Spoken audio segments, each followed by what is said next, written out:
Die geloof waardeur ek lewe, saamgestel uit die geskrifte van Ellen White. Wrede mag van die vyand. Onderwerp julle dan aan God, weerstaan die duiwel en hy sal van julle wegvlug. Nader tot God en hy sal tot julle nader. Reinig die hande, julle sondaars, en suiwer die harte, julle dubbelhartiges. Jakobus hoofstuk 4, verse 7 en 8. Daar is menigtes vandag net so werklik onder die mag van bose geeste, as wat die besetene van Kapernaum was. Almal wat willens en wetens van God se gebooie afwyk, plaas hulself onder die beheer van Satan.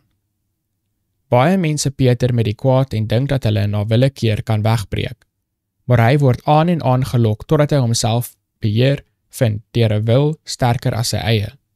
Hy kan nie aan sy geheimsinnige mag ontsnap nie.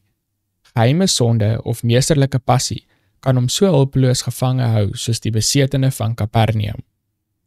Satan is die god van die wêreld. Sy invloed is om die sintuie te verdraai, die menslike verstand vir die kwaad te beheer en sy slagoffers tot geweld en misdaad te dryf. Hy saai tweedrag en verduister die intellek. Die werk van Christus is om sy mag oor die mensekinders te breek. Tog, hoeveel in elke departement van die lewe, in die huis, in sake transaksies en in die kerk, keer Jesus van hul deure af, maar laat die haatlike monster in. Satan se pad is die breedste en die misleidendste. Dit word gemaak om die aantreklikste te lyk, terwyl dit hard, mysterieus en vol teleurstelling is.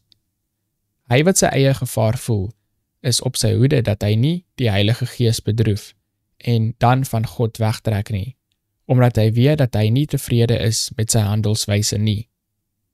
Hoeveel beter en veiliger is dit om nader aan God te kom, sodat die suiwer lig wat uit sy woord skyn, die wonde wat sonde in die siel gemaak het, kan genees.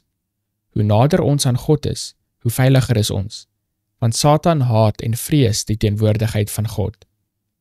Die subtiliteit van Satan sal nie afneem nie, maar die wysheid wat aan mense gegee word deur 'n lewende verbintenis met die bron van alle lig en goddelike kennis, sal in verhouding wees tot sy kunste en listen.